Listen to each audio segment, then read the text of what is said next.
Hello guys. तो आज अपन सारा अपना जो प्रावर्तन का चैप्टर था वो कंप्लीट कर चुके हैं। रिफ्लेक्शंस के बारे में, उसके सारे रूल्स, उसके सारे डेरिवेशंस, वो सारी घटनाएं जो थी परावर्तन की, वो सब कुछ पढ़ चुके हैं और अपना एक पार्ट जो है सक्सेसफुली कंप्लीटेड हो गया है। अब अपन शुरुआत करेंगे इसके चैप्टर के दूसरे पार्ट की। पहला जो परावर्तन था वो कंप्लीट हुआ अपना। शायद मेरे हिसाब से आपको सब कुछ उसमें समझ में भी आया होगा। सब कुछ अपन ने आराम से बहुत शानदार तरीके से कंप्लीट किया है। और भी कहीं भी कुछ भी दिक्कत हो तो मेरे को आप कमेंट बॉक्स में पूछ सकते हो और सब्सक्राइब भी आपको करना ही है। अभी हम शुरुआत करेंगे अपना अगला पार्ट, जो पार्ट 2 है, प्रकाश का अपवर्तन। परावर्तन अपन पढ़ चुके हैं, अभी पढ़ेंगे अपन प्रकाश का परावर्तन। ये दूसरा पार्ट है अपना चैप्टर का, ये नई शुरुआत है। ठीक है, इस नई शुरुआत को अपन शुरू करते हैं। तो पहली चीज तो साहब, ये प्रकाश का अपवर्तन होता क्या है? What is the reflection of light? इसे रिफ्लेक्शन बोलते हैं, रिफ्लेक्शन। और जो परावर्तन था वो था रिफ्लेक्शन। ज्यादा अंतर नहीं है, उसमें रिफ्लेक्शन आता है, इसमें रिफ्रैक्शन आता है, बस इतना ही फर्क है। तो what is the reflection of light? प्रकाश का अपवर्तन क्या है? तो देखिए, प्रकाश का अपवर्तन क्या है, मैंने लिख भी रखा है और मैं आपको समझा दूं कि जब कोई प्रकाश की किरण किसी एक माध्यम से दूसरे माध्यम में प्रवेश करती है तो वो अपने पथ से, अंतरापृष्ठ जो बना होता है उससे अपने पथ से विचलित हो जाती है। उस घटना को अपन बोलते हैं प्रकाश का अपवर्तन। यानी कि जब कोई प्रकाश की किरण किसी एक माध्यम से दूसरे माध्यम में प्रवेश करती है तो अंतरापृष्ठ पर वे किरण अपने पथ से विचलित हो जाती है। इस घटना को अपवर्तन कहते हैं। ये तो होगी डेरिवेशन, लेकिन इसको आपको मेरे को समझाना है तो मैं आपको ये समझाता हूं कि अपवर्तन होता क्या है, चित्र बना के समझाऊंगा। व्हाट इज द अपवर्तन? वो रिफ्लेक्शन। रियल में अपवर्तन क्या? अंतरापृष्ठ। पहली चीज तो अंतरापृष्ठ क्या, ये भी एक नया नाम लग रहा है आपको होगा, ये नया नाम लग रहा होगा। वैसे तो समझ में आ गया होगा आपको, लेकिन फिर भी एक नया सा नाम है, वो भी मैं आपको समझाता हूं। अपवर्तन क्या है वो भी आपको प्रैक्टिकली मैं समझाता हूं। इसके लिए देखिए, मानिए कि ये कोई एक पृष्ठ है, इसे बोलते हैं अंतरापृष्ठ। मान लीजिए ये कोई पृष्ठ है, पृष्ठ नहीं बोलेंगे अपन, इसको ऐसे बोल देते हैं ये कांच की स्लेब है, कोई कांच की पट्टिका है। यानी कि यहां से नीचे नीचे जो है कांच है, वो जो होता है ना देखने वाला कांच, नहीं चेहरा देखने वाला नहीं, जो जिसका आर पार दिख रहा है, ट्रांसपेरेंट होता है वो। ट्रांसपेरेंट कोई कांच है, ग्लास, वो पूरा पूरा नीचे है और ऊपर जो है अपना वायु है, खुला पड़ा हुआ है वायु। यानी कि ऊपर क्या है, याद रखो, ऊपर वायु है, यहाँ पे वायु है और यहाँ पे क्या है, कांच, जिसे बोलते हैं वो ग्लास। यहाँ पे ग्लास है, ठीक है, जिसके आर पार ट्रांसपेरेंट होता है वो है। मैं आपको समझा रहा हूँ वो क्या होता है, रिफ्लेक्शन, प्रकाश का अपवर्तन। तो देखिए, ये मान लीजिए ये कोई प्रकाश की किरण आपतित हो रही है। ये आपतित प्रकाश की किरण है, इंसिडेंट है, इंसिडेंट रे जिसे बोलते हैं, आपतित प्रकाश की किरण है ये कोई। तो जब ये बोल रहा है कि जब कोई प्रकाश की किरण किसी माध्यम से दूसरे माध्यम में प्रवेश करती है, यानी पहले तो यहाँ थी, अब ये दूसरे माध्यम में प्रवेश कर लिया, मान लीजिए इसमें प्रवेश कर लिया, इधर गई। तो जब दूसरे माध्यम में प्रवेश करती है तो अंतरापृष्ठ, ये जो पृष्ठ होता है जहां पे वायु और कांच दोनों अलग अलग बनते हैं, इसे बोलते हैं अंतरापृष्ठ। कौन सा है अंतरापृष्ठ? ये वाला, इसे बोलते हैं अंतरापृष्ठ। अब समझ में आ गया अंतरापृष्ठ क्या होता है? जहां पे इनके अपवर्तनांक में अंतर आ जाता है, ये दोनों इधर अलग है इधर अलग है, ये अंतरापृष्ठ होता है। ठीक है, तो ये इंसिडेंट है, अंतरापृष्ठ पर वे किरण अपने पथ से विचलित हो जाती है। यानी कि इसको जाना तो इधर था, इस साइड जाना था, सीधी सीधी सीधी सीधी सीधी सीधी जाना चाहिए, लेकिन वे क्या करती है, अपने पथ से, ये इसका रास्ता था, उससे विचलित हो जाती है, मतलब मुड़ जाती है, ये इधर आ जाती है। इस घटना को क्या बोलते हैं, प्रकाश का अपवर्तन। यानी कि ये प्रकाश किरण सीधी आई, लेकिन यहाँ पर जब वायु से कांच में प्रवेश किया इसने तो वो अपने पथ से विचलित हो गई, मतलब इधर की तरफ आ गई। इस घटना को बोलते हैं प्रकाश का अपवर्तन। समझ में आ गई डेफिनेशन? डेफिनेशन देखिए अब आपकी कंप्लीट हुई है, लेकिन आपके दिमाग में ये आना चाहिए, आ रहा होगा कि यार प्रकाश की किरण विचलित तो हुई, लेकिन इधर ही क्यों आई? उधर भी चली जाती है, नीचे चली जाती है, ऊपर चली जाती है, साइड लेफ्ट राइट किधर हो जाती, लेकिन ये इसको इधर जाना था, लेकिन ये अपनी तरफ आई। अपनी तरफ मतलब यहाँ अगर मैं खींच लूं अभिलंब, यहाँ पे मैं एक अभिलंब खींच लूं, जो आपको पता है कि पृष्ठ के लंबवत जो खींचा जाता है उसे क्या बोलते हैं, अभिलंब। तो ये क्या है, अभिलंब। अभिलंब तो आपको पता है, ये अभिलंब है, यह अभिलंब है तो ये प्रकाश की किरण जब वायु से कांच में आई, इस वायु से कांच में आई, तो प्रकाश की किरण अभिलंब की ओर झुकी है। और इस झुकने का कारण ये है कि अभिलंब की ओर झुकने का कारण कि जो अपवर्तनांक जो क्या होता है वो अपन आगे पढ़ेंगे। अपवर्तनांक मतलब कुछ आप ऐसे समझ सकते हैं कि कांच वायु जो है वो विरल होती है, खुली खुली, और जो कांच होता है वो कुछ सघन होता है। तो इस वजह से जो इसका वेग है वो कम हो जाता है, और उस वेग में कमी के कारण ये क्या है, अभिलंब की ओर झुकती है। ठीक है, तो आपको अब ये ध्यान में रखना है कि जब प्रकाश की किरण, ये देखिए ये ऊपर का माध्यम जो क्या है, वायु है, विरल, ये ऊपर का माध्यम विरल है। आपको पता है विरल समझते हो, विरल मतलब पतला है, रेर माध्यम है। और नीचे का माध्यम है वो सघन है, ये नीचे का माध्यम क्या है, सघन। ठीक है, तो विरल माध्यम, जब कोई प्रकाश किरण विरल माध्यम से सघन माध्यम में प्रवेश करती है तो हमेशा ध्यान में रखना वो अभिलंब की ओर झुकती है। और झुकने का कारण तो यही है कि वेग में कमी। ये विरल माध्यम से जब कोई प्रकाश की किरण ये सघन माध्यम में प्रवेश करती है तो क्या होता है, अभिलंब की ओर झुकती है। ध्यान में रखना, अभिलंब की ओर।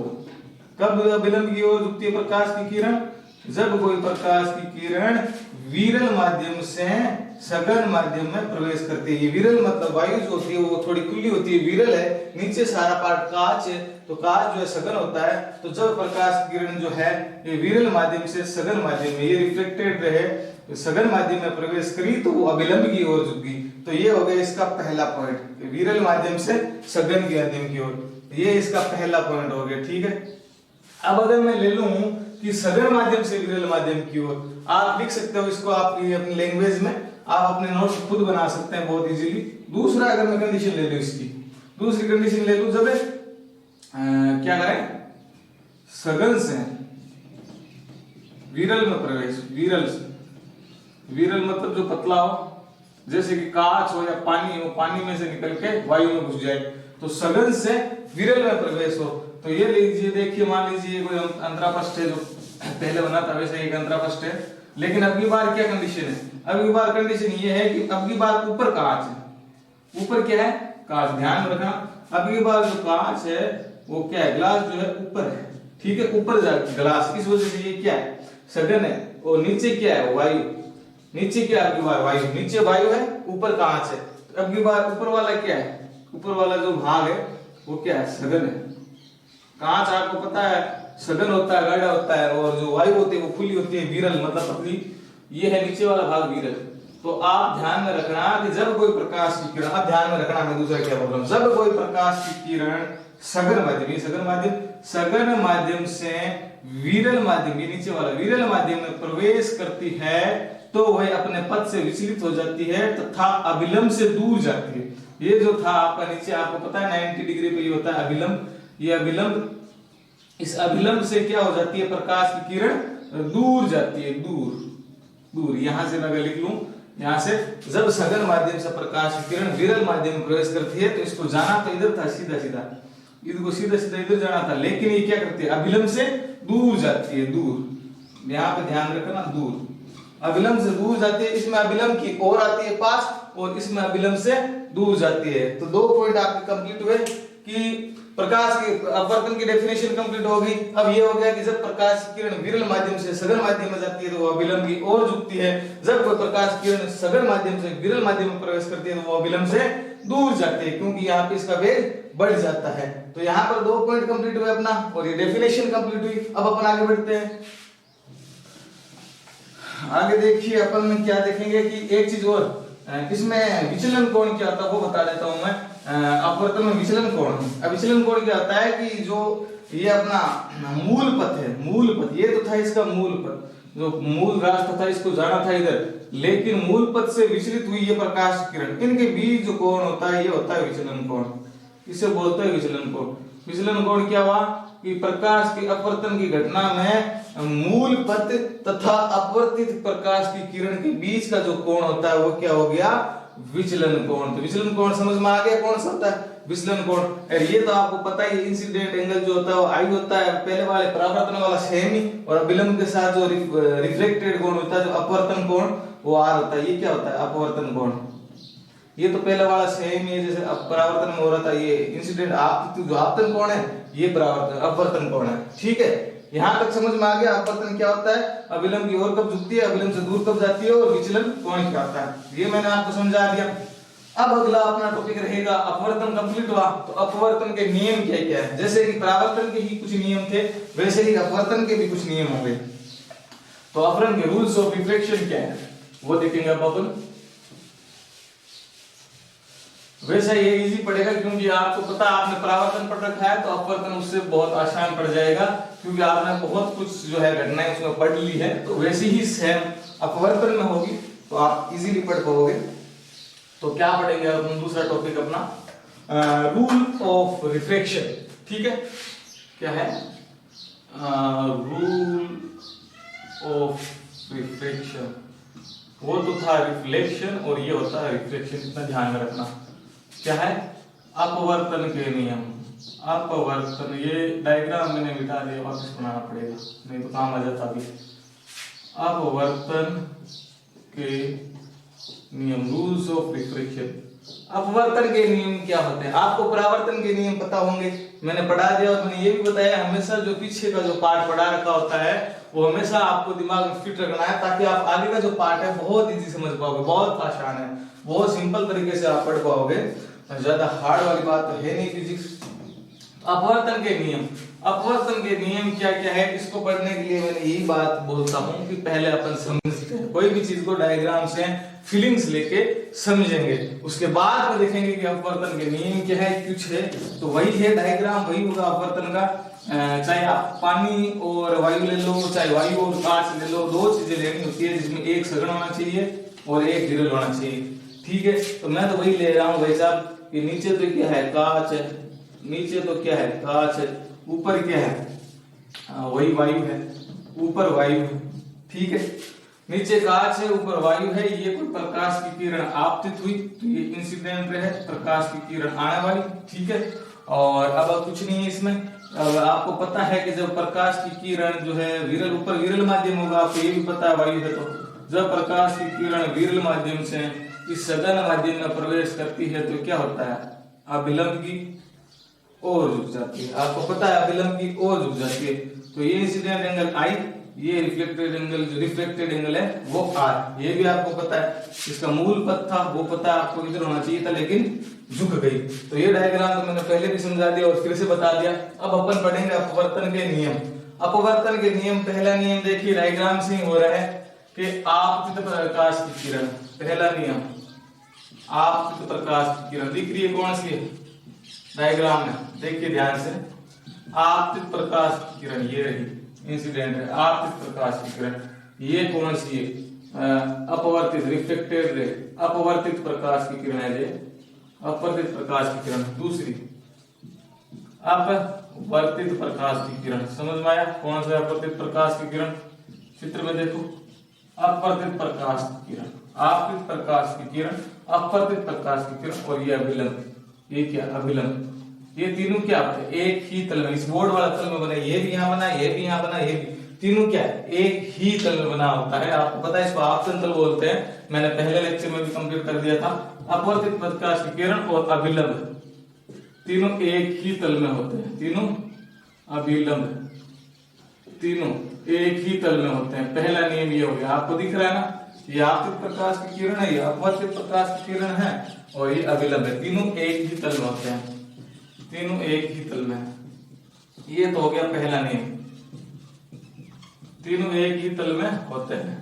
पहला नियम आपका कंप्लीट हुआ अपवर्तन का। दूसरा नियम इसका क्या होता है, दूसरा नियम इसका होता है स्नेल का नियम, जो कि अगर अलग से ही एक नंबर का पूछे तो कोई पूछ सकता है। दूसरा नियम जो होता है वो इसका होता है स्नेल का नियम। वो होता है क्या स्नेल का नियम, वो मैं आपको बताऊंगा। दूसरा नियम होता है स्नेल का नियम। पहला नियम आपको पता चल गया, आपतित अपवर्तित और अभिलंब तीनों एक ही तल में होते हैं, कंप्लीट। अब होता है दूसरा स्नेल का नियम, और वह एक नंबर से अलग से भी पूछ सकता है और ऐसा हो सकता है कि स्नेल का नियम क्या है वो भी आपको अलग से जानना चाहिए। तो स्नेल का नियम, ठीक है। अब अपन ध्यान करेंगे स्नेल का नियम क्या होता है, और स्नेल को नियम को समझने के लिए पहले मुझे आपको कुछ कहानी बतानी होगी। कहानी कुछ इस प्रकार है, देखिए अपवर्तनांक होता है एक चीज, अपवर्तनांक एक क्वांटिटी होती है जो कि माध्यम से संबंधित होती है। तो अपवर्तनांक मैं आपको अलग से भी आगे भी बताऊंगा, लेकिन ध्यान में रहे, मान लो कि आप जो है इस अपवर्तनांक वायु का अपवर्तनांक जो है वो n1 मान रहे हो। मान लो कि वायु का जो अपवर्तनांक है वो n है, कुछ अपवर्तनांक होता है, एक क्वांटिटी अलग अलग माध्यम की अलग अलग होती है, और जो कांच है उसका मान लीजिए जो अपवर्तनांक है वो क्या है, n2 है। आपको स्नेल का नियम समझाने के लिए बता रहा हूं, आप वायु का n1 मानोगे, कांच का n2 मानोगे, ठीक है, वो कंप्लीट हो गया। ये जो होता है इंसिडेंट रे आपको होता है, ये कोण I ध्यान में रखना, ये कोण R जो होता है वो रिफ्लेक्टेड एंगल है, ये ध्यान में रखना है। अब स्नेल का नियम क्या होता है? स्नेल का नियम ये होता है, मैथमेटिकली पहले समझा दूं, नहीं पहले मैं आपको लिख देता हूं ताकि बाद में मैथमेटिकली आपको आराम से समझ में आएगा। कैसे कि ये आपतित कोण, आपतित कोण, आपतन कोण, ये ना आपतन कोण लिख दो, आप की जगह आपतन लिख देते हैं अपन। आपतन कोण, कौन सा आपको पता है? आपतन कोण ये रहा, ये वाला आपतन कोण की जा, जा का मतलब होता है साइन, साइन इसके साथ अगर मैं साइन आई लिख दूं तो इसे बोलते हैं आपतन कोण की जा, ये होती है आपतन कोण की जा, साइन आई, ठीक है। आपतन कोण की जा तथा अपवर्तन कोण, अपवर्तन कोण कौन सा? ये अपवर्तन कोण की जा, अब की बार आपतन कोण की थी, अब की बार अपवर्तन कोण की जा। अपवर्तन कोण की जा मतलब कि साइन किसके साथ लगाना है? अपवर्तन कोण की जा, ये गया। तो आपतन कोण की जा तो अपवर्तन कोण की जा का अनुपात, अपवर्तन कोण का अनुपात एक नियत राशि, एक नियत राशि जिसे क्या बोलते हैं? अपवर्तनांक, अपवर्तनांक, अपवर्तनांक, ठीक है। अपवर्तनांक एक नियत राशि अपवर्तनांक के बराबर होता है, इसे बोलते हैं स्नेल का नियम, यही स्नेल का नियम है। अब अगर आपको अलग से पूछ लिया जाए कि स्नेल का नियम क्या है, तो ध्यान में रहेगा कि आपतन कोण की जा और अपवर्तन कोण ये R इसकी जा का अनुपात एक नियत राशि होता है, इसे स्नेल का नियम कहते हैं, यही स्नेल का नियम है, ठीक है। अब आपको यह समझ में आ गया, डेफिनेशन में समझ में आ गया। मैं अब आपको इसको मैथमेटिकली समझाऊंगा लिख के, मैथमेटिक रूप में क्या होता है। तो देखिए रूल्स ऑफ दूसरा जो नियम है, दूसरा नियम, इसको मैं मैथमेटिकल ये लिखूंगा स्नेल का नियम। देखिए ये होता है स्नेल का नियम। अगर आपको मैथमेटिकली ध्यान रखना होता है, लिखने वाली अलग लैंग्वेज होगी, लेकिन वो लैंग्वेज यही है जो मैं अभी आपको मैथमेटिकली लिखूंगा। देखिए sine i upon sine r, sine i upon sine r, ये देखिए अनुपात क्या बोल रहा है। आपतन कोण की जा, ये आपतन कोण की जा तथा अपवर्तन कोण की, ये अपवर्तन कोण की जा साइन आर का अनुपात एक नियत राशि के बराबर होता है। इसका मतलब ये बोल रहा है एक नियत राशि के बराबर होता है, और उस राशि क्या बोलते हैं? अपवर्तनांक। अब अपवर्तनांक के बराबर होता है, ये होता है स्नेल का नियम, ठीक है।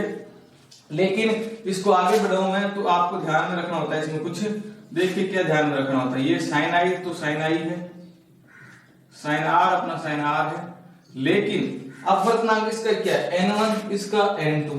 अब n1 बट्टा n2 या फिर n2 बट्टा n1 बराबर होगा, इसका जो अपवर्तनांक होगा n1 बट्टा n2 या फिर n2 बट्टा n1। अब कौन सा होगा? ये जो है सबसे बड़ा कंफ्यूज है स्नेल के नियम में, स्टूडेंट्स का सबसे बड़ा कंफ्यूज होता है कि n2 कौन सा है, n1 कौन सा है। अब n1 बट्टा n2 आएगा या फिर n2 बट्टा n1 आएगा, वो बात सबसे बड़ी क्या है? सबसे बड़ी कंट्रोवर्सी है। लेकिन मैं इसको आपको एकदम इजी मेथड में बताऊंगा और एकदम आसान तरीके से, कभी नहीं भूलोगे, ऐसा कंप्लीट कर दूंगा। लेकिन एक बार मैं खुद लिख रहा हूं, ये देखिए इसका क्या है n1, इसका क्या है n2। तो ध्यान में रखो, यहाँ पे आएगा n2, यहाँ पे आएगा n1। अब n2 क्या है? n2 ध्यान में रखना जो होता है वो होता है नीचे जो सघन का, n1 विरल का। लेकिन अब साहब कोई भूल जाता है यार n2 किसका है n1 किसका है। अब यहाँ पर ऊपर n2 लिखूं n1 लिखूं, मैं अगर यहाँ पर n1 लिख देता, यहाँ पे n2 लिख देता, अब क्या पता यार बुक वाले ने यहाँ पे n2 लिख दिया हो, यहाँ पे n1 लिख दिया हो, तो यार अब n2 यहाँ लिख दिया, n1 यहाँ लिख दिया, तो यहाँ पर n2 को n1 है, इसको मतलब इसका भी चेंज करना पड़ेगा, अब इसको भी n1 बटा n2 लिखना पड़ेगा। ये बात हुई, यानी कि सब कुछ कंफ्यूजन रहता है कि यहाँ n1 कौन सा रहेगा, n2 कौन सा मानना होगा, और n1 लिखना है या n2 लिखना है, क्या लिखना है, वो बात बहुत बड़ी कंफ्यूजन की होती है। ये मेरे भी कंप्लीट नहीं हुई थी काफी दिन के लिए, अब कंप्लीट हुई है और बहुत इजी है, ध्यान में रखना। आपको n1 n2 कुछ नहीं रखना है, मैं आपको एक सिंपल मेथड बता देता हूँ, उससे आपको हमेशा के लिए याद हो जाएगा। वो मेथड मैं यहाँ बताता हूँ अलग से।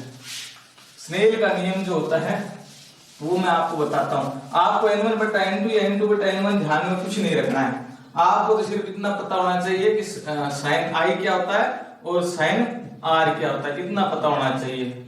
स्नेल का नियम यह है, ट्रिक है, एक ट्रिक बताता हूँ ध्यान में रखने की। ट्रिक ये है कि आपको स्नेल का नियम जो लिखना होता है, आपको ये ध्यान में रखना है, एक तरफ लिखना है साइन आई, ध्यान में रखना एक तरफ साइन आई, और दूसरी तरफ लिखना है साइन आर, बस ये ध्यान में रखना, दो चीजें ध्यान में रखना, क्योंकि आपको पता है कि मैं इधर वाले साइन आई को इधर रखूं और साइन आर को उधर ले जाऊं तो गुणा में चला जाएगा। यानी कि आपको ध्यान में ये रखना है कि एक तरफ रखना है साइन आई, दूसरी तरफ साइन आर, ये बात ध्यान में रखनी।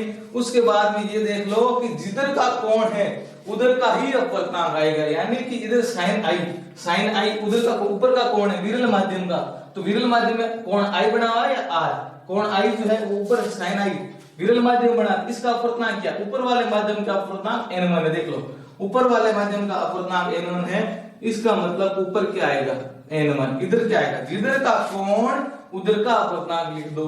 और साइन आर किधर है, नीचे की तरफ, नीचे की तरफ साइन आर है तो कांच वाले भाग की, तो कांच वाले भाग का अपवर्तनांक क्या है, अपवर्तनांक जो है वो n2, क्योंकि ऊपर वाले का n1 है तो नीचे वाला का n2, तो इधर क्या लिख दोगे n2। ये होता है स्नेल का नियम, ये इतनी सी बात है, ये ट्रिक ध्यान में रखना कि साइन आई बराबर साइन आर लिख दो, अब जिधर का कोण है उधर का अपवर्तनांक लिख दो। अब इसको सोल्व कर दो आप, साइन आई बटा साइन आर बना लो इसको, साइन आई अपनी एज की जगह पड़ा है और साइन आर जो इधर गुणा में इधर आएगा तो साइन भाग में आ जाएगा, ये साइन आर, इधर n2 जो है वो अपनी जगह जात था वैसे वहीं पड़ा है, और इधर n1 जो गुणा में था इधर जाएगा तो भाग में बन जाएगा, तो ये हो गया n2 बटा n1। अब पता चला कि n2 बटा n1, ये n1 बटा n2 भी लिख सकते हैं, n2 बटा n1 भी लिख सकते हैं, इससे कुछ फर्क नहीं पड़ता, आपको तो जो है ये ध्यान में रखना है। अब यहाँ पर n1 हो चाहे n2 हो, कुछ भी मान लो, अपन यहाँ पे जो राशि दे रखी है इसकी वैल्यू होती है कुछ ना कुछ, ये अपवर्तनांक होता है ना, इसकी वैल्यू होती है, जैसे कि 3.1 4.8 वहां दे रखा होता है, जैसे वायु है इसकी 1.3 दे रखी होगी, कहां से उसकी 1.5 मान लो दे रखी होगी, तो आपको n1 n2 कुछ नहीं लेना, आपको तो ये देखना है कि इधर साइन आई लिख देना है, इधर साइन आर लिख देना है। अब ऊपर जिधर का कोण है उधर का अपवर्तनांक से गुणा कर देना, ऊपर क्या है आई कोण है, आई कोण का अपवर्तनांक क्या है 1.3, तो यहाँ पर 1.3 से आपको गुणा कर देना है, और उधर नीचे वाला r है, इसका मतलब कि r जो है r की तरफ n2 है, n2 n1 है, तो n2 की वैल्यू क्या दे रखी है 1.5, जो नीचे का अपवर्तनांक दे रखा उससे गुणा कर देना, यानी कि 1.3 है इधर गुणा कर दिया और 1.5 उधर गणना कर दिया, sin i बटा sin r, ये जोड़ भाग गुणा भाग आती है, और इधर जो 1.5 उतना ऊपर का ऊपर पड़ा है और 1.3 इधर था तो वो बराबर से उधर जाएगा तो क्या बन जाएगा भाग में, तो 1.5 बटा 1.3 हो जाएगी, sin i बटा sin r की वैल्यू 1.5 बटा 1.3, और ये किसे बोलते हैं, ये नियत राशि होती है अपवर्तनांक, इसकी कुछ भी विमा नहीं होती है, ना यदिश होती है या सदिश होती है। ये बहुत आसान तरीके से मैंने समझाया, शायद मेरे हिसाब से बहुत ही अच्छे से कंप्लीट हुआ है, क्योंकि आपको सिर्फ इतना ही ध्यान रखना है sin i बराबर sin r लिखना, उसके बाद में n1 n2 का झगड़ा खत्म, ये आप हमेशा रटते हो, इसको रटना है ही नहीं, आपको ध्यान इतना ही रखना है, जिधर का कोण उधर का अपवर्तनांक से गुणा कर दो, और जिधर इधर का कोण तो इधर का अपवर्तनांक से गुणा कर दो, आपकी जोड़ भाग गुणा भाग करोगे तो sin i बटा sin r आ जाएगा, ये अपवर्तनांक बराबर आ जाएगा, और इस अपवर्तनांक इस वैल्यू को क्या बोलते हैं, इस वैल्यू को बोलते हैं स्नेल का नियम, जो मेथड है वो है स्नेल का नियम। तो आज अपन इतना ही पढ़ेंगे, अपन अपवर्तन की डेफिनेशन पढ़ ली, अपवर्तन की जो घटनाएं होती है कि भाई किरण किधर जाती है किधर मुड़ती है वो पढ़ लिया, और इसके जो अपवर्तन के जो नियम थे वो पढ़ लिया।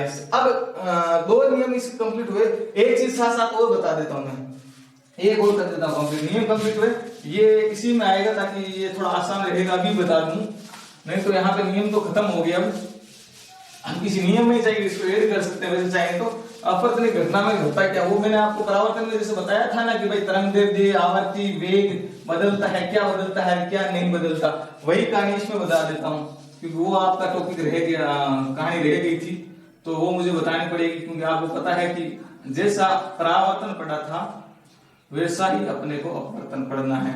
ऊपर वही वायु, नीचे वही कांच, ऊपर वही N1, नीचे वही N2।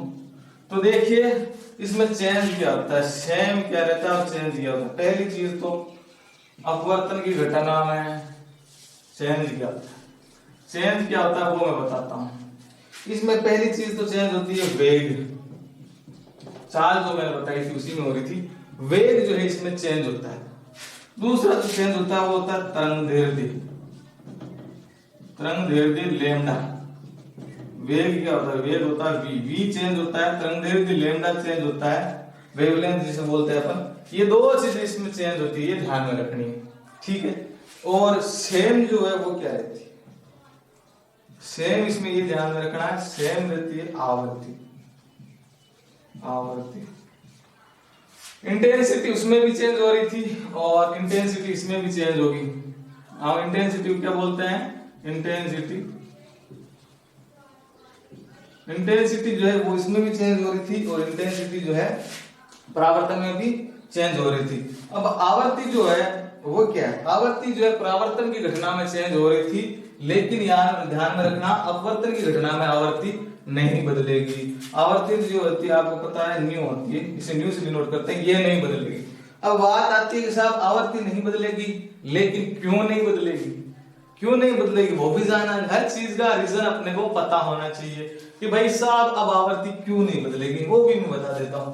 आप एक फॉर्मूला ध्यान में रखो कि आवर्ती बराबर क्या होता है, आवर्ती बराबर होता है वेग बट्टा तरंग दैर्ध्य, तरंग दैर्ध्य, वेग बट्टा तरंग दैर्ध्य। आवर्ती न्यू बराबर होता है वेग, चाहे c लिख दो चाहे v लिख दो, c आपको पता लाइट का c होता है, यहाँ मैं चाहूँ तो आपको v लिख देता हूँ, चलो c बटा, आइए फॉर्मूला ध्यान में रखो कि आवर्ती बराबर क्या होता है वेग बटा तरंग दैर्ध्य v अपॉन लैम्डा, ये फॉर्मूला है। अब देखो इसमें क्या है, वेग बदल रहा है, वेग बदल रहा है, पहली चीज वेग बदल रहा है, तरंग दैर्ध्य बदल रहा है, यानी कि ये भी बदल रहा है और नीचे वाली जो राशि वो भी बदल रही है।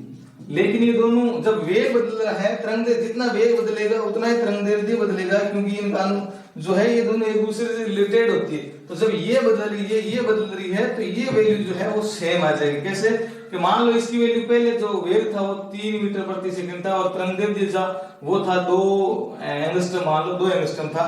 अब जो है वेग जो है मान लीजिए 6 मीटर प्रति, बदलने के बाद क्या होगा तो 6 मीटर प्रति सेकंड हो गया, मान लीजिए वेग 6 मीटर प्रति सेकंड हो गया, लेकिन जो तरंग दैर्ध्य था वो भी तो बदलेगा। तो अब की बात तरंग दैर्ध्य क्या हो गया, तरंग दैर्ध्य 4 एंगस्ट्रॉम, ये समान अनुपात में बदलते हैं। तो ये जो 3/2 है ये भी 1.5 होगा और जो 6/4 आएगा वो भी 1.5 होगा, यानी कि जो आवर्ती की वैल्यू आएगी 1/5 वो नहीं बदलेगी। तो पता चल गया कि आवर्ती, ध्यान में रखना अपवर्तन की घटना में आवर्ती नहीं बदलती है, वेग, तरंग दैर्ध्य और इंटेंसिटी है वो बदलती है। इंटेंसिटी जिसे बोलते हैं अपन तीव्रता, इंटेंसिटी तीव्रता है वो बदलती है, लेकिन आवर्ती नहीं बदलती है। और नहीं बदलती है वो आता है क्यों नहीं बदलती है, क्वेश्चन दिमाग में आता है ये क्यों नहीं बदलती है। और क्यों नहीं बदलती का कारण मैंने बता दिया, जब ऊपर वेग है नीचे तरंग दैर्ध्य, ये दोनों चीजें बदल रही है तो इनका अनुपात जो आएगा वो नहीं बदलेगा।